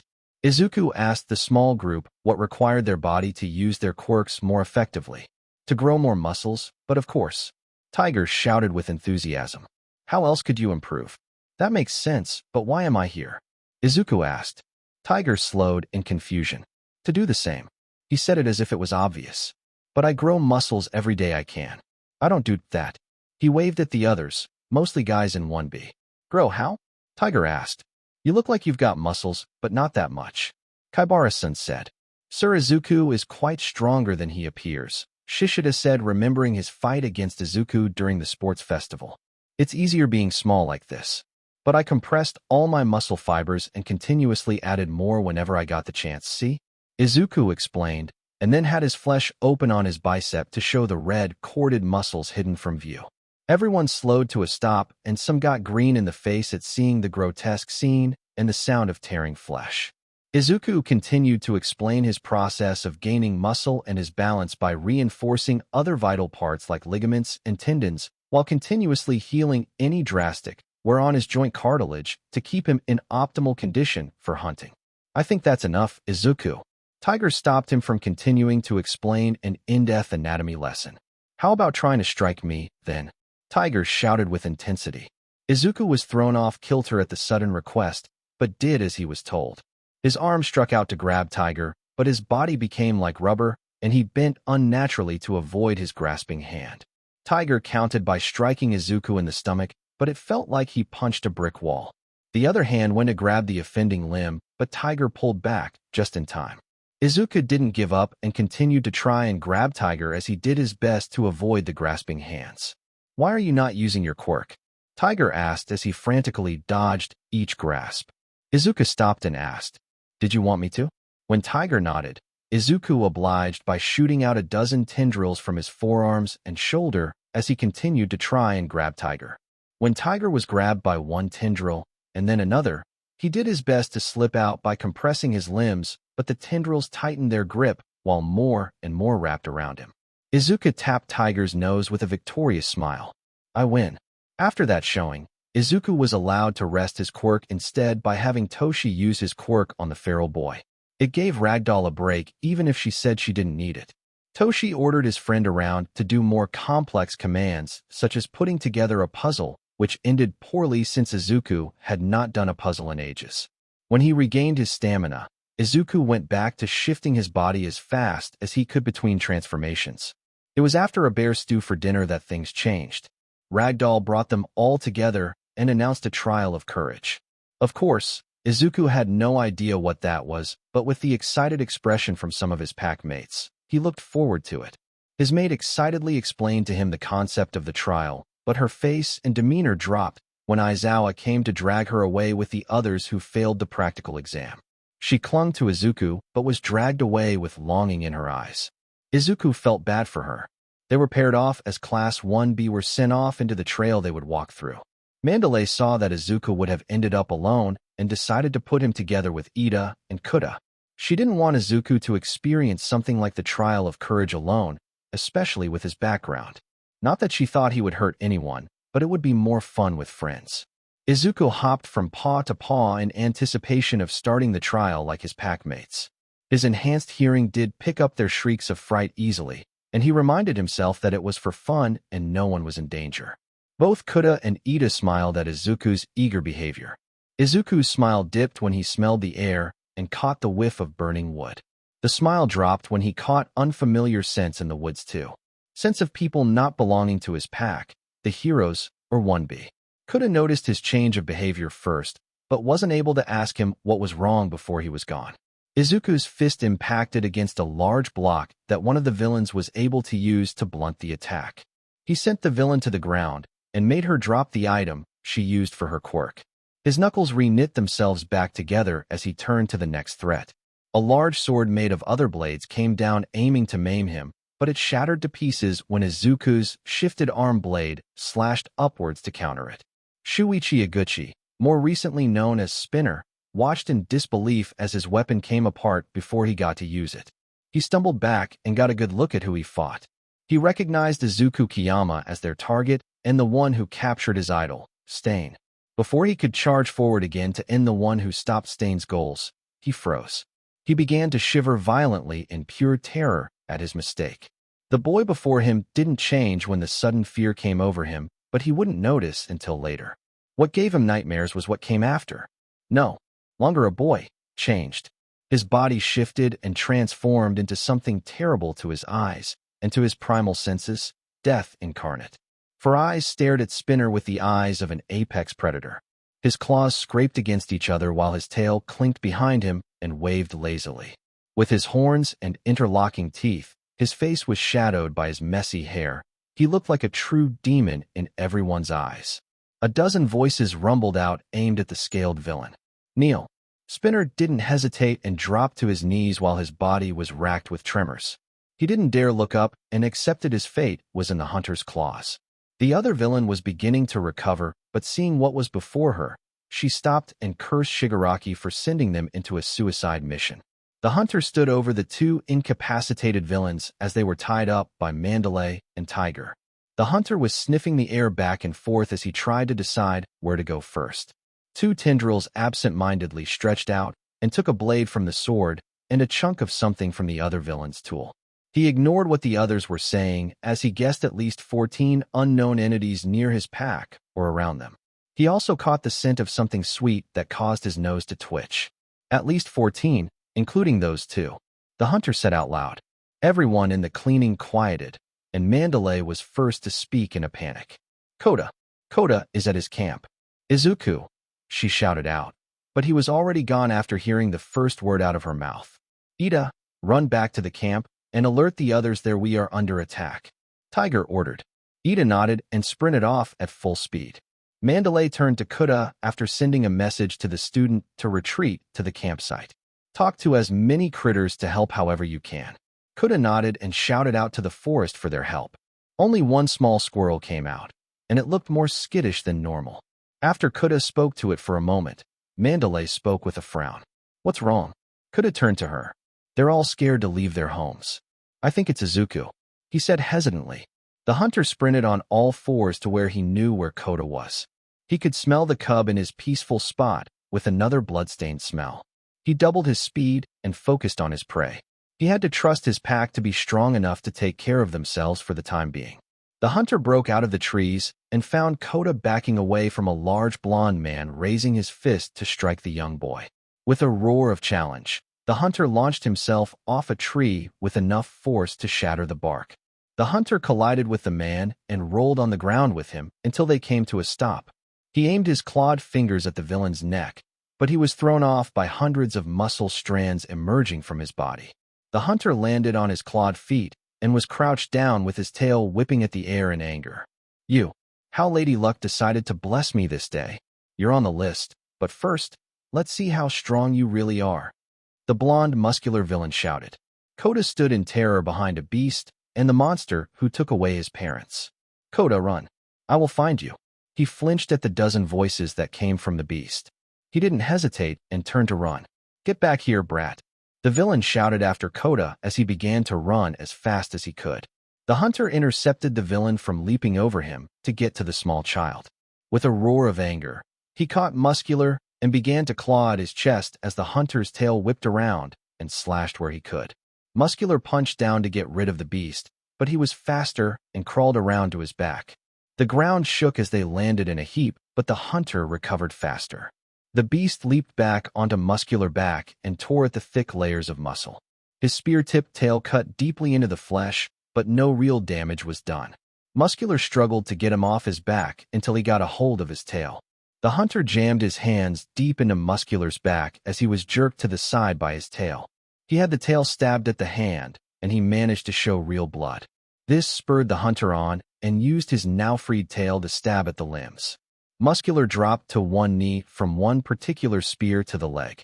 More and more vital fluid came from the multiplying wounds until Muscular grew in rage and threw himself backward with all the speed he could to smash the hunter between the wall of flesh and the cliff wall. The hunter felt his spine break at the impact, and he quickly repaired it before Muscular turned around, grabbed at him, and began punching repeatedly at the hunter. The small mountain began to crumble around them from each impact, but the hunter didn't give up. He used a tendril to stab at Muscular's neck. The villain reeled back at the sudden attack, and then pain. The muscles protected him from the initial damage, but he felt something in between the muscle fibers. He frantically began to claw at his neck and reduced his quirk's effects around his neck to grab whatever was wriggling around his neck. It only made it worse since the parasite found an easier path to the real flesh. The hunter dislodged himself from the mountain wall and prowled around Muscular as he recreated the scene from the USJ. As he crawled around his prey, the accumulated wounds healed rapidly. Broken bones reconnected, flesh sealed, and bruised organs reformed. "Get this thing off of me!" Muscular shouted and continued to claw at his now exposed neck. The parasite burrowed into the villain's neck with little vital fluid coming out of the entry wound. The hunter watched carefully as Muscular's body was racked with spasms before he fell onto his knees and then face down onto the ground. "What did you do?" Muscular screamed as he couldn't feel anything below his neck. He stopped grunting in effort at hearing the sound of claws scraping the rock. He was flipped over onto his back, and he stared up at the 4 eyes of a beast. "You will never move again. You will never hurt anyone again. And instead, you will wither away like a rotting vegetable. Nem said it is bad to kill villains, so I didn't. I would argue you aren't a villain, but instead a monster." A dozen voices said softly over the prone villain's head. "What is this?" His eyes landed on the prosthetic eye. "Get away from me, you freak." Muscular shouted and thrashed his head side to side as the claw came closer to his face. The hunter grabbed Muscular's face and held him still. "Mine," and carefully yanked the prosthetic eye as Muscular screamed in pain at the sudden removal of his eye. "Good, stay here." He examined his newest trophy before it was added to his other trophies. He bolted off into the woods and caught the scent of the pup he was sent to protect. Izuku quickly found Koda hiding in a hollow tree trunk. He did shift back his voice and head so the pup wouldn't be more scared of him than he probably is at the moment. "Pup, I need to get you to safety." Koda looked up at Izuku. "Is he gone?" He stuttered out. "He won't hurt anyone anymore." Izuku smiled. "Is he dead?" Koda was now worried. "No, Nem said not to kill people unless it's necessary." Izuku grumbled the last part in a low voice. He got serious again and held his normal hand out to Koda. "I need to help my pack. Let's go." Koda nodded and climbed out of the hollow tree. Izuku didn't wait for him and pulled him onto his back and had tendrils hold him as he picked up speed in the woods. He heard Koda yelp in surprise, but Izuku didn't slow. It didn't take long for them to arrive at the campsite. What Izuku saw first was the villain Aizawa was fighting. With Koda on his back, he resorted to a ranged attack. Aizawa heard someone coming but had to focus on not getting immolated in blue flames. After dodging the next jet of flames, he heard something whip through the air. Looking up at the villain showed him clutching his neck as a tendril picked him up and slammed him violently into the earth. He exploded into a mud-like substance like the clone before. He turned to see Izuku with Koda on his back with wide eyes. Izuku ran over to Aizawa and held Koda to him. "Take the pup." Aizawa immediately took him and grabbed Izuku's arm. "You need to stay here. It's not safe." "I'm not leaving my..." He cut himself off and sniffed the air. He whipped his head up in the air to see 2 Nomu in the air. One flying and the other held in the talons of the first. Another one emerged from the dangling Nomu's chest like it was being born. The third smaller one emerged and grabbed onto the second Nomu as they continued to scan the area. They didn't see what made the flying Nomu's head explode, but they did see where it came from. The hunter roared in challenge at them after throwing the stone at the Nomu. The other 2 plummeted after the flying one let go in death. The hunter sprinted forward to meet them head-on. The second Nomu had thick skin with a single thick horn on its forehead. Its brain was exposed like every other Nomu. Its arms were thick and had 3 blunt fingers in each hand. Its legs were powerful stubby things meant for short charges. The third and smallest one had sharp claws with one large eye in the center of its head. The sharp needle-like teeth looked menacing as they bared them at the hunter. Its limbs were thin and spider-like meant for climbing and fast movement. "Izuku!" Aizawa shouted as he charged at the 2 remaining Nomu. He cursed under his breath and ran with Koda in his arms to the building to get him to safety. The hunter leapt into the plummeting Nomu and crashed into the ground. The hunter managed to claw at the horned Nomu's neck and gouts of vital fluid spewed in every direction. The horned Nomu picked him up and slammed him into the ground with great strength. Then it threw the hunter back into the open grounds of the camp. He recovered quickly and looked around for his prey. He remembered there were 3 and looked around for the third. He felt the pain first and then heard the high-pitched screech. The smaller Nomu clawed his back as he wasn't looking. The hunter swiped at it, but it ran off as the horned Nomu came charging at the hunter. They crashed into one another again with tremendous force that the ground shook. The hunter stabbed into any joint the horned Nomu had to slow him down as the experiment did its best to grab the hunter to immobilize him for the smaller Nomu to cut apart. The hunter broke free from any grasping hands and shifted his hands into mantis shrimp claws. One solid hit later, the horned Nomu went flying into the tree line. It broke many trunks as it stopped. The hunter was made to focus again on the smaller Nomu as it leaped onto his back and tried to claw his neck open. He roared in pain and had his hands shift back to claws to tear the Nomu off his neck and hold it like an unruly child. But unlike a child, the Nomu thrashed around in his grasp and clawed at whatever it could. In frustration, the hunter grabbed it in both hands and pulled it apart. It screeched one last time before it was split into halves. He was just about to throw the dead Nomu away, but was bulldozed and pierced from the back by the horned Nomu. The last remaining Nomu had recovered and snuck up on the hunter and gouged him with its horn that grew into something like a spear. The hunter screamed in pain and looked down at his chest. The horn had pierced where his heart was. This didn't stop the hunter as he slammed his elbow with so much force that the horn broke from the Nomu's head. A tendril snaked out his back and pulled the horn from his chest. The hole reknit itself closed. With the Nomu dazed from the elbow to the head, the hunter launched himself at the monster. He shifted his arm into a large blade and slashed it down where its shoulder was to disable it further. The Nomu reeled back and then lost the other arm in the same fashion. Aizawa ran back out after seeing the Nomu impale his student in the back. His heart clenched and his nerves went cold at seeing the lethal injury he had sustained. He sprinted forward to help, but it seemed unnecessary as Izuku dismembered the Nomu and began to punch its head repeatedly until it was a mess of gray mattress. With one final punch, Izuku stood in gore and roared in triumph. He picked up the horn that impaled him and had a tendril hold on to it. "Izuku, you need to get inside," Aizawa said just as the Mandalay, Tiger, Ida, and Kuda arrived back to their location. The two villains were tied up and dragged behind them. "My pack needs me," the hunter said in a dozen voices. His body shifted again and his head was covered by interlocking bone plates. Armor grew on his joints with vicious spines over them. His shoulders, knees, and elbows were covered with bone ridges that grew on his spine and covered the nape of his neck. "My God," Tiger whispered in horror. "Where's Koda?" Mandalay asked, looking around frantically. "Pup is safe," a dozen voices answered, and he was gone after a rapid clicking noise that sent shivers down everyone's backs. Toga was having fun with Ochako and Tsuyu as they battled. She was excited to see the one who took Stain out, and more importantly, she wanted to see him covered in vital fluid. It was too bad that she had not found the pink one she wanted. "I gotta say, Ochako's vital fluid tastes better," Toga said, licking the blade clean. "Shut up," Uraraka shouted at the villain her age. She looked to Tsuyu, who was pinned to the tree, and then back at the girl who had just taken some of her vital fluid with a syringe. "Now, I just need a B." Toga cut herself off and her eyes dilated like a cat. Tsuyu also stopped struggling and relaxed. "Oh, he's here. That's good." "What? Who's here?" Uraraka asked her friend and kept an eye on the villain who had frozen up. She heard it then, a rapid clicking noise from the trees. "I'm sorry. I'm sorry. I'm sorry."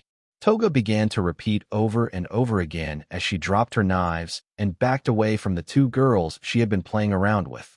Tears cropped around her eyes, and she looked around at the sound that echoed between the trees. She turned to run but tripped on a root and sprawled on the ground. The hunter emerged from the treetops without a sound. First was his spear-tipped tail that hung down, and then he dropped down from a branch. Toga squeaked in horror and Crab walked away from him, but the tail struck out and wrapped around her leg. She continued to apologize as she was dragged back to the hunter who stood tall over her. He grabbed her support item and tore it away from her neck. Next, he placed her on the ground, and she fell to limp legs. "Obey." A dozen voices ordered the shivering girl, and she nodded while looking down. He turned to his pack mates and patted their heads. "Safe." He pulled the needle holding Tsuyu up. "Back to camp is that way. Take her." The hunter grabbed her and grew something to cover her hands in metal. He grunted at his low store of fuel. "I'm hungry." Toga flinched violently at hearing that, but peeked up to see the hunter. Gone without a noise. The two pack mates looked at each other and shrugged. You think Mina would share him? Tsuyu asked. Tsuyu. Uraraka shouted in embarrassment. Her face burned at the mere idea of it. I apologize, animal instincts. He is a strong male, and you get the picture. Don't worry, I'm not a homewrecker. Tsuyu said, grabbing a catatonic toga and beginning to move in the direction they were told to go. The hunter weaved through trees to find his other packmates. He didn't stop to help Ojiro and Toshi as they were already running to the camp. He was happy to see them safe and continued on his path to help his packmates. The next pair he found was Shoji running as fast as he could away from a crashing sound behind him. He saw that Shoji had a missing arm, but he already knew he could regrow them like Izuku could. The hunter instead turned to the sound and found Dark Shadow had grown and was going on a rampage. The hunter dropped from the tree next to Shoji as he ran past him and faced Dark Shadow. Izuku, we have to go? Dark Shadow is out of control. Shoji yelled at his friend. Dark Shadow continued to throw trees left and right, but froze after spotting the hunter before him. He felt like he was a child again with Fumikage as they stole cookies from the cookie jar and got caught. The effects of the apex predator and their pack leader being in their presence helped Dark Shadow calm down greatly. He had shrunk enough for Tokoyami to pull him further until Dark Shadow had his head bowed at the still hunter watching them carefully. I apologize, Izuku, Tokoyami said in gasping breaths. Dark Shadow nodded sullenly with his brother. The hunter got closer and patted their heads. You are safe, go that way. Shoji, go with them. He commanded and made to leave to find the other. Tokoyami was about to say something along the lines of it was too dangerous to go alone, but he saw the multiple trophies held to Izuku's back by tendrils and shut his beak. He bowed his head once again in thanks and was helped up by Shoji to make their journey back to camp. The hunter ran through the woods after making sure Tokoyami and Shoji were all right. He caught the scent of an unknown person up in the trees, but the scent was faint. They had moved on. He focused on the scent of Kaken and Todoroki he had grown to know. He could even hear them as flames shot up in the air with explosions next to the source. He picked up the pace and quickly found what they were fighting. A man in some weird clothes was dangling in the air by the teeth that extended from his mouth. To Izuku, it looked weird and off-putting. But that feeling didn't stop him from leaping full force at the villain attacking his packmates. Some teeth shot at him in an attempt to spear him, but the hunter swung his claws, and they shattered in midair. The collision was violent as the hunter smashed his fist to the side of the villain's head as they landed. Multiple teeth speared through his chest at the same time. There was no way of dodging the attack when he was on top of the villain, so he took them head-on. He roared in pain, but he continued to strike at the villain until he went limp. He shattered the teeth from his mouth to free himself and began to pull the spears out of his chest. Jesus! Izuku! Kaken shouted in alarm at the sudden attack. He also was worried for his old friend because of the multiple lethal injuries he had sustained. For the second time that day, Izuku had to regrow his heart. His left lung was knitted close, his kidney reformed, and the punctured large intestinal line was fixed while ejecting the bile that leaked out from it. He growled in pain at everything while keeping his vital fluid flowing manually as his heart took up the task again. He was very aware of the diminishing energy he had at the moment. He had to heal himself too many times that day, and the training from earlier that day depleted his stores even further. The dinner wasn't enough to put him back at full, but for his pack, he would continue. Are you well? Todoroki asked to his side with worry written across his usually stoic face. I've healed, get back to camp. I'll find the rest of the pack. A dozen voices intoned. Like hell. Kaken argued immediately. You will slow me down. I am from the woods. Go. Izuku turned to his old friend and pointed in the direction of the campsite. He is right. Todoroki put a hand on the blonde's shoulder. He is much faster and can track them down. We'll just slow him down. Kaken glared at the two of them and gave out an angry growl before nodding. Don't die, he said to Izuku. Izuku nodded and turned to the nearest scent he could pick up. He was at least half a mile away when he saw the gout of flames that shot up in the air behind him. With his enhanced hearing, he heard Todoroki shout out. He pivoted back and ran as fast as he could back to his packmates. He picked up the scent of that person who was in the trees earlier and ran faster. He found Todoroki running in the wrong direction of the camp, alone. Where's Kaken? The hunter yelled and found where his old friend's scent disappeared. A villain took him. Todoroki shouted back. Go to camp. The hunter yelled behind him and quickly followed the scent of the villain. Compress leapt from tree to tree with ease as he ran to the rendezvous location. With one target captured, it would have to do. He had caught a glimpse of the second target, but he knew his limits and chose to go after the easier of the pair. He was just about there when he heard the thumping of rapid footfalls behind him. He looked over his shoulder to see a demon on his trail. With no eyes, horns on his head, and vicious teeth, it was the only word that could describe the beast behind him. The messy, tattered clothes with long, bony tail just added to his fear as he sped up to escape. He felt terror at each closing footfall of the beast, but he kept his focus on the clearing he was nearing. It was too late. He felt something wrap around his leg. The hunter yanked the tendril that held the villain's leg as he leaped into the clearing. He saw with his echolocation 2 other villains and one of his packmates hidden in the brush nearby. 2 others were prone near his packmate, but his focus was on the villain whom he pulled to his claws. His head shifted back to his hunter form, so he would be able to see properly as he held the villain in the air by his neck. 2 tendrils held his arms out like he was about to ascend to the heavens, but the fear wafting off him showed differently. With the other clawed hand, he ripped away the villain's mask and hat to expose his face. "Where is he?" He roared in fury. The villain dropped a blue marble from his mouth. "There, let me go," he said in terror. The hunter caught the marble with a tendril that split into smaller tendrils and examined it. His eyes went back to the villain. "Bring him back." He caught the movement of the other 2 villains, but his focus was on the one he held by the throat. "Let me go and I will," the villain shouted. He screamed in pain as his wrists began to be crushed in the grip of the tendrils. He looked into the beast's 4 eyes and saw the lashing tail behind him. "Bring his back, or I will tear you limb from limb." The hunter's tendrils began to pull apart and continued to squeeze his prey. "Nem said not to kill. I will just make you suffer until you bring him back." His unoccupied hand shifted into burrowing parasites and began to move them to the villain's leg. Compress screamed in agony as both his shoulders were dislocated and did as he was ordered before the wriggling parasites got too close to his limb. "Okay."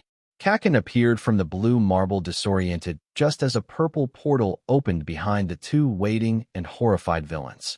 The hunter threw the villain he was holding at one of the other villains, and they collided violently, with cracking bones as they tumbled through the portal.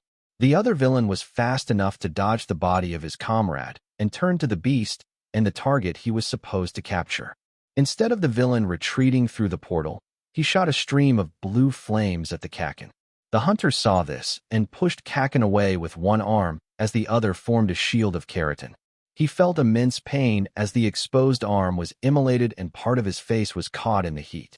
The shield was able to block the rest, but the damage was done to the hunter. Dobby felt satisfaction at hearing the roar of pain, but was distracted by a bright flash of light and a laser almost taking his head off. He turned to see who shot it, but was drawn to his latest victim. Instead of seeing a dead body like he expected, he saw a blackened shield crumbling to nothing, and behind it was the beast with half of his face burned to the bone with an arm missing. The eye and skin from the top right of his head were gone, and only metal bone and the horn were left. Instead of fear or panic like his victims had after surviving his fire, he saw hate. A dozen tendrils exploded from where the beast had an arm before, and they whipped around in the air violently. Dobby began to retreat at the horrific scene, but not before the dozen tendrils acting as an arm grabbed a javelin that formed on his back and launched it at the villain. Dobby leapt through the portal backward in fear of the projectile. He felt shooting pain when instead of hitting his chest, it took his leg off at the knee. Jumping saved his life, but the terror stayed as he witnessed parasites devour the leg still on the ground that was taken from him as the portal closed. The hunter yelled in anger at the place where the villain had escaped. The hunter stood with an arm missing and his face regrowing his eye and skin that was burned off. He turned and checked on Kakin to see if he was all right, and he was. The blond boy was recovering quickly from the disorientation of being snatched up and transported via quirk and being close to being immolated right after being released. "Izuku, are you all right?" Kakin asked with worry written across his face as he watched his old friend's face heal. "I have enough for my eye and face." Izuku spoke, then he turned to Aoyama, who was peeking out of the brush. "Are you all right?" He smelled guilt coming from the usually flamboyant boy. "I am." Aoyama nodded. "I have 2 that need assistance." "Izuku, Your arm. Kaken still looked worriedly at him. Izuku looked down at the dozen tendrils that acted as a limb for the time being. I don't have enough resources to use to regrow my arm. Not enough iron, carbon, calcium, protein, and mass. He listed off as he thought of what he would need to regrow his arm. I will be fine. Izuku went over to Aoyama and grabbed the 2 students from 1B. I'll take these 2. Go that way to follow me. Izuku pointed in a direction. Kaken nodded and Aoyama agreed. After that, Izuku carried the other 2 back to camp. They were tied to his back with tendrils as he rushed back to camp. It didn't take him long to arrive, and he saw most of his class had returned with many injured. Most of 1B was still missing. He set down the 2 he had brought back with the others that were being looked after. Hagakure, Jairu, and Yaoruzo were all unconscious like most of 1B due to the gas, he was told. Izuku growled in frustration at seeing his packmates like that, but turned back to continue looking for the missing packmates of 1B. Aizawa let Izuku return to the forest to search for the rest of 1B.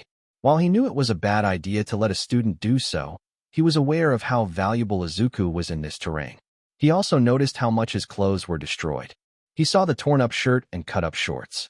He also noticed his arm wasn't what it should be, and he cursed himself for letting his students suffer as they were. The hunter ran back into the woods to find the rest for 1B. He caught the scent of a few he had passed as he looked. It didn't take him long to find a few unconscious being carried by other packmates back to camp. He helped them after quickly identifying himself as the pack leader of 1A. Who is that? Izuku asked 1B's pack leader. It's one of the villains. He was the one responsible for the gas that knocked everyone out. Kendo responded. Izuku growled at the young teen, who cowered at the murderous glare he sent at him. You are lucky to breathe. Let's keep going, Kendo said to get them back on track to camp. Tetsu was behind her as they made their way back to camp with Izuku, carrying 2 others from 1B and the villain. They broke through the tree line, and the other 2 let out sighs of relief at being back to relative safety. Izuku gently set the 2 unconscious packmates with the others and tossed the villain with the others that were tied up. Spinner had yet to speak or look up since he had been captured. Magna had tried to speak to him, but he was near catatonic with Toga being in the same boat as him. She had tear stains down her cheeks, but didn't speak. One is missing. Izuku drew the attention of the others. One of the cats, the nice one. Izuku didn't remember her name, but knew her scent. I found her vital fluid, but her trail ended. Like the others when they went through a portal. He heard the cry of despair from Ragdoll's teammates. Thank you, Izuku. Help is coming soon, Aizawa said to him. Izuku nodded and could fairly hear the sirens in the distance. That didn't stop him from wandering around the campground with his ears and eyes looking for any other threats. He wouldn't allow any more harm to come to his pack when they were at their weakest. He was also weaker, but he was the pack leader. He ignored the corpses of the 2 Nomu and the worried whispers from his pack. The hunter heard footsteps near him and turned to see his mate near him. Izuku? She asked worriedly. He butted his head against her side, and she laughed softly before hugging his head that leaned on her side. I'm tired. His stomach growled. And hungry. Kaken said you got hurt badly. She pulled his head away to look at his arm, which was still a mass of intertwined tendrils acting as an arm. Your arm. I can grow it back, but not now, Izuku grumbled. You are not hurt. He looked over her to make sure. I'm fine, just worried for everyone is all. Mina smiled at him. He was seated but shifted to his hunter's form, putting him slightly shorter than Mina standing up. Izuku grunted in agreement and turned to the road to see dozens of ambulances and cop cars arrive. They are here. Izuku relaxed a bit more at seeing help arrive for his pack. The paramedics began to organize and load up the unconscious students onto the ambulances while the police began to tie up the villains and load them onto the police then they dove in with. Any other smaller injuries were looked at and treated before moving on to the next student. Izuku kept one eye on all of them as they worked. Soon more people arrived. Heroes and firefighters arrived quickly after the police, but the heroes seemed unnecessary as all the villains and students had already been found and apprehended to their knowledge. Izuku corrected that. One villain is on a rock, outcropping that way, and another was left in the woods that way. That one. Izuku pointed in the direction of the rock outcropping not visible from their location. Is paralyzed from the neck down, and that one. Izuku pointed into the woods. I hit him in the head a lot. Izuku shrugged as to say to the heroes, oh well. Who were the villains? Are they known? One hero asked Izuku. Izuku shrugged again and described them. One had lots of muscles that grew, and the other had teeth that grew. Muscular and moonfish. One hero asked in horror. Izuku made an I don't know noise and shrugged again. They had the scent of Shinami. They all do. He glared at the police van that still held the caught villains. The heroes looked at each other and back to Izuku, who had shifted back when he was asked to tell them what he had found. His arm was still composed of tendrils, but he had clean clothes on. Who is Shinami? The one villain who tried to kill me at the mall and the USJ. Izuku said, exasperated. You mean Shigaraki? One hero asked, amused. The villain with hands on his body and can turn things to dust, Shigatsu. Izuku nodded in confirmation. The heroes let him go and began to trek through the woods to find the two villains left in the woods.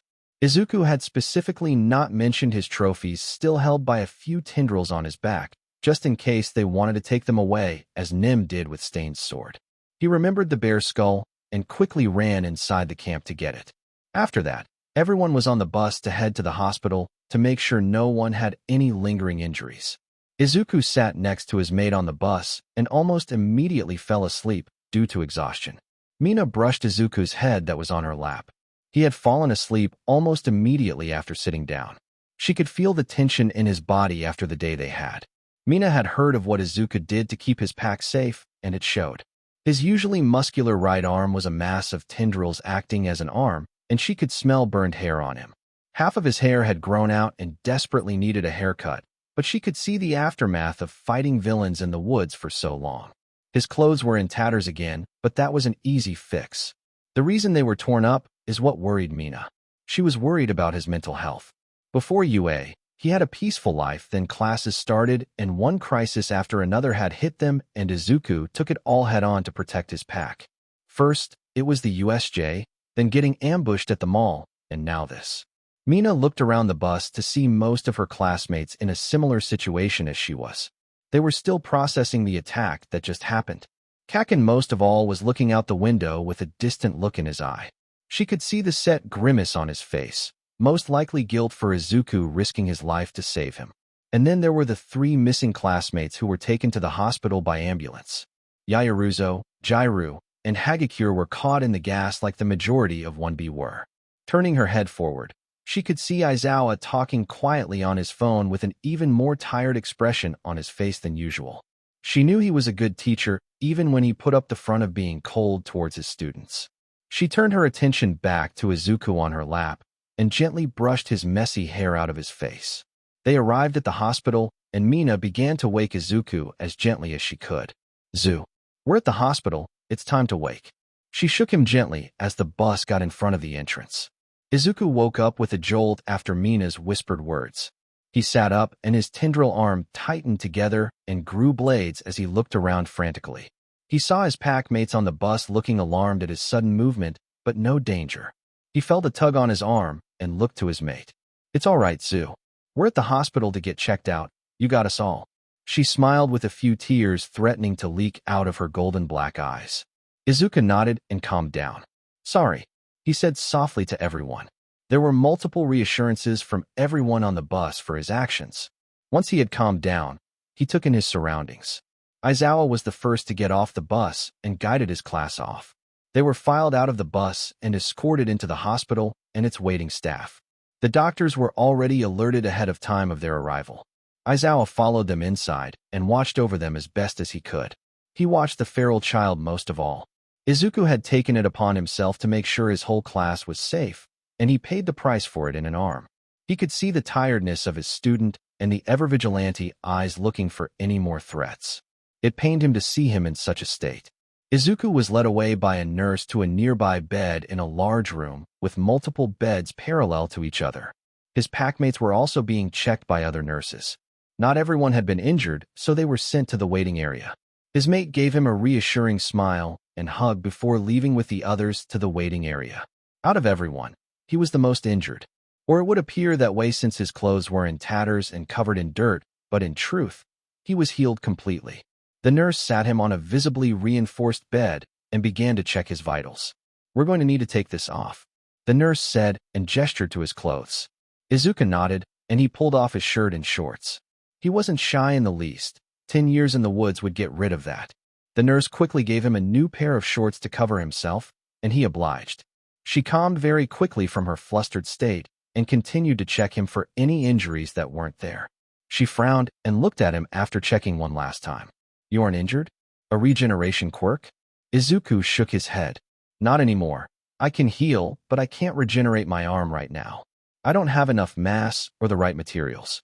He looked at his right arm composed of a dozen thick tendrils and opened his hand a few times.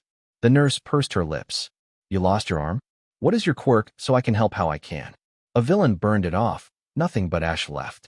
He sighed at the loss but would do it again to save Kaken. I need lots of food.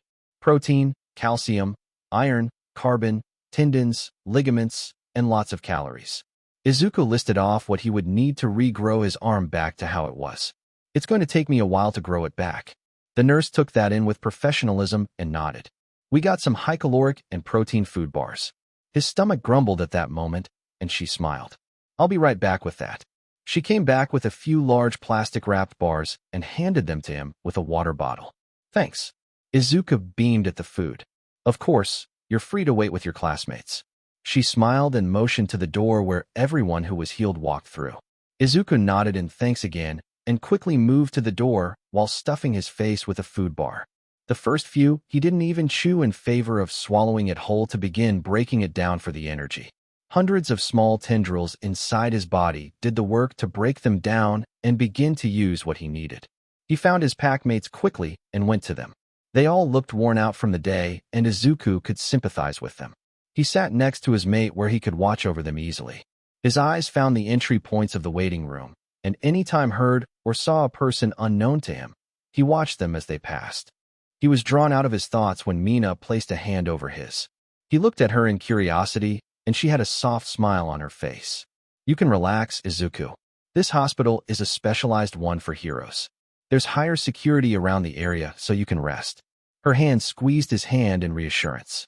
Izuku nodded tentatively and began to let his tense body slump slowly. You weren't hurt, were you? He asked and looked her over quickly. She was part of the remedial course with Sato, Kirishima, Shiro, and Kaminari inside the building. He assumed it was safe, so he never checked on her. Mina shook her head. No, a villain tried to get in, but Aizawa and Vlad King took him out before he could hurt anyone. He turned into clay or something when he was hurt. It was weird. Izuku nodded in recollection of that villain. He curled his lip at having his prey get away, just like Shiwaka did at the mall and the USJ. I know which one. I took him out while he was distracted with Zawa, and almost had him before he escaped like Shanami did at the mall. They were working together. He snarled. Mina smirked at his mate's terrible way of forgetting the head villain's name.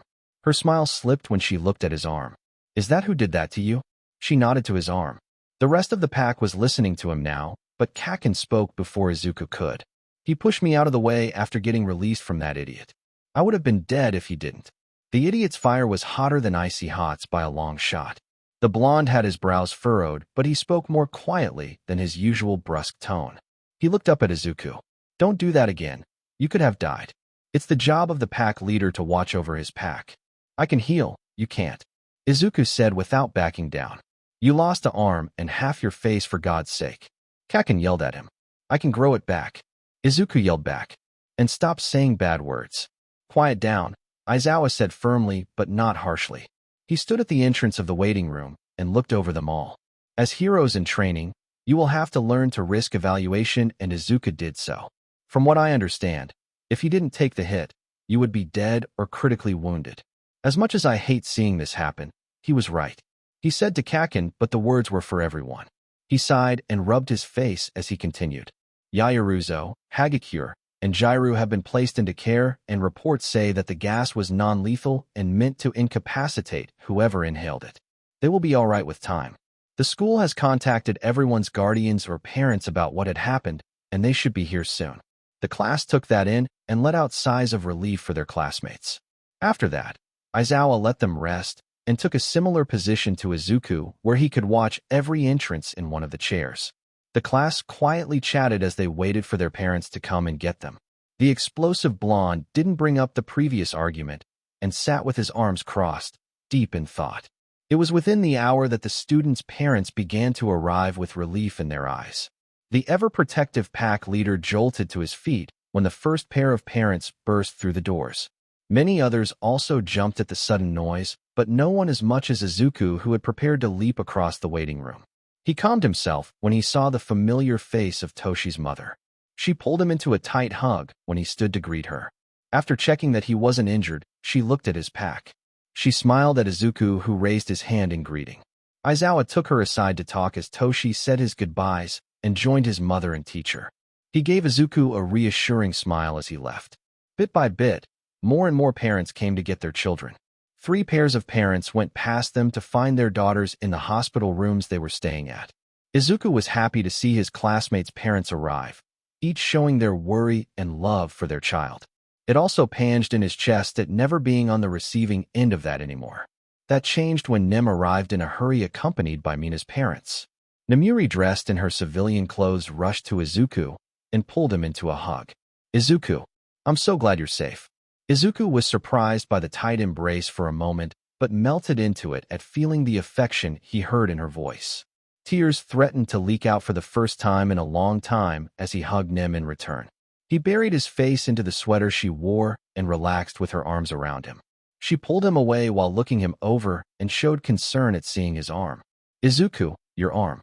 She gently touched the mass of tendrils in worry. Izuku sniffed a bit to clear his nose and looked at the arm. "I can grow it back later." Nim squeezed his hand and hugged him again. "I'll help in however I can." She released him after a short moment. "How are you?" she asked tenderly. Izuku shrugged and glanced over to see Mina in a similar situation as he was with her parents. "Tired mostly, kinda hungry still." As they spoke, Mitsuki rushed into the waiting area and found her son. "You brat. You are giving me a heart attack." She yelled and yanked Kaken onto his feet and into her arms. "Get off me," Kaken said after a moment of hugging his mother. "Quiet you. I could only think of the worst when I got that call." She let him free and looked over him as every parent had done so far with their child. "You're all right?" She caressed his hair. "Yeah, Mom. I'm fine," Kaken said without shouting. "And Izuku?" She looked around the remaining students waiting for their parents and found him with the other 4. "Izuku." She went to him while dragging a mildly protesting explosive blonde. "You must be Mitsuki?" Nim asked her with a smile at the interaction between parent and child. "Hi, Aunt Suki." Izuku greeted with a smile. Mitsuki didn't wait for any invitations and pulled her nephew into a hug like she did with her son. "I just got you back. Don't you go disappearing on me again." She pulled back as she ruffled his hair and stopped at the horns that she just noticed. "Oh, these are new." She tapped on them and caught sight of the same pink girl Izuku had spoken about the last time they had talked. She smirked and whispered to Izuku, "Is that your way of getting her attention?" Izuku furrowed his brows in confusion and turned to his aunt. "Getting whose attention?" Nim snorted loudly and covered her mouth, but didn't say anything. Mitsuki turned to her and greeted her. "You must be Midnight. Thank you for watching over Izuku." "I'm Mitsuki." She introduced herself. "Please, call me Namuri." She shook hands with the Bakugo matriarch. I wouldn't be surprised if he turned himself pink in an attempt to match with Miss Ishido. She patted Izuku's head and brushed his long, newly grown hair back. She frowned slightly at that and reminded herself to get him a haircut before he decided to cut it himself. "I just liked her horns and wanted my own," Izuku grumbled quietly, but still leaned into the touch from Nim. "Is that all you like about me?" Mina asked with a pout as she and her parents got closer. "I like everything about you," Izuku said with a beaming smile. Mina blushed at his earnestness and covered her face as Miwa chuckled. "I've seen her blush and get embarrassed more in the past months than I have in years." The Ishido matriarch introduced herself and her husband. The 3 women gathered up like old ladies gossiping while the younger generation of heroes was pushed to the side as they talked between themselves. Kaken grumbled but didn't argue as he let his mother make friends. Mina hooked arms with Izuku as they both watched the women begin to make plans and talk mostly about Izuku, much to his curiosity. The feral boy was thrown off by their sudden friendliness to each other even though they just met for the most part. Dai, Mina's father, was already used to his wife's antics and let me make new friends with the grumbling boy's mother. After talking for a moment, the 3 split up after changing contact information. The 3 families began to split up, and head to their respective homes. But not before Kaken pulled Izuku to the side for a short moment. "Kaken?" Izuku asked his old friend Curiosity as he tried to speak. He growled and finally said, "Thanks for saving me. I won't need it next time. I'll get stronger," he said with determination. Izuku's smile could split his face. "Of course, you'll get stronger. But it's my job to watch over my pack, so your thanks is appreciated." He patted Kaken's head like the feral boy liked. It was an odd sight since Izuku was much shorter than Kaken, but the tendril arm came in handy as it stretched easily. Kaken growled again and batted the eldritch arm away. "Get those worms away from me." The two old friends parted ways for the time being as the bomber joined his mother in the car to head home. Mina was next to say her farewells.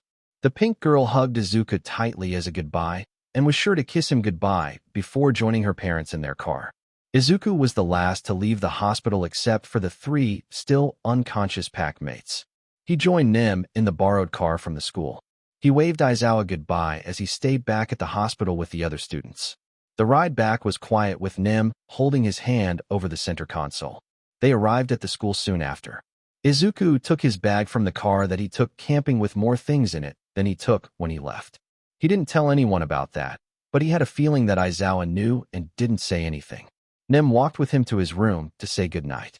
She hugged him one last time before leaving him be. "I'm sorry you had to go through that again.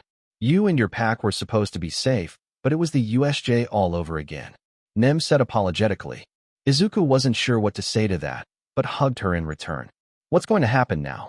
Nim sighed and brushed his messy hair back. "Heroes will look for where they took Ragdoll. Sometime in the future, a detective will come around to talk to you about what happened. As for school, I'm not entirely sure, but it will be all right. I promise." She smiled down at him. Izuku nodded and hugged her. "Thanks." Nim tightened her side of the hug and made up her mind about something she had been debating while Izuku was away, but that was for another day. She let him go and kissed the top of his head. "Get some rest. I'll talk to you later." Izuku nodded with a smile and watched her leave his room. He waited for a moment until he couldn't hear her footsteps anymore and quickly grabbed his large duffel bag and opened it to see his trophies still all there. He pulled one out at a time to examine each one. First was one of the blades of that lizard villain's massive sword. Next, a piece of the magnet. He realizes after was stuck to the blade. The fake eye from Muscle Man, the horn from the Nomu, a tooth that speared his chest, and the mask from the villain that almost took Kaken to who knows where. He set them next to each other on his bed to admire them as he finally pulled out the pristine bear skull. The others were trophies of opportunity, but the bear was something he wanted for a long time. With a sigh of satisfaction, he took all his trophies and left the building. Quickly made his way to his den and made a quick pass around his territory to make sure everything was how it should be. He caught the scent of hound dog and some old animal vital fluid, but he paid no mind to the hunt of the man. The beast in the woods breathed in the familiar scent of his home and let out a long sigh. He crawled into the hole in the ground and found his den's comfortable silence. He began by setting his newest trophies next to the others in order. First was the bear skull, followed by the blade from the stained copycat. He nodded in satisfaction at seeing his collection grow. His body reminded him of his almost empty stomach, and he crawled out of his den for a late-night dinner before bed. So, this was the end of part 6 of this series. Stay tuned for next part of this series, and if you like this video, don't forget to like, share, and subscribe to our channel. Until next time.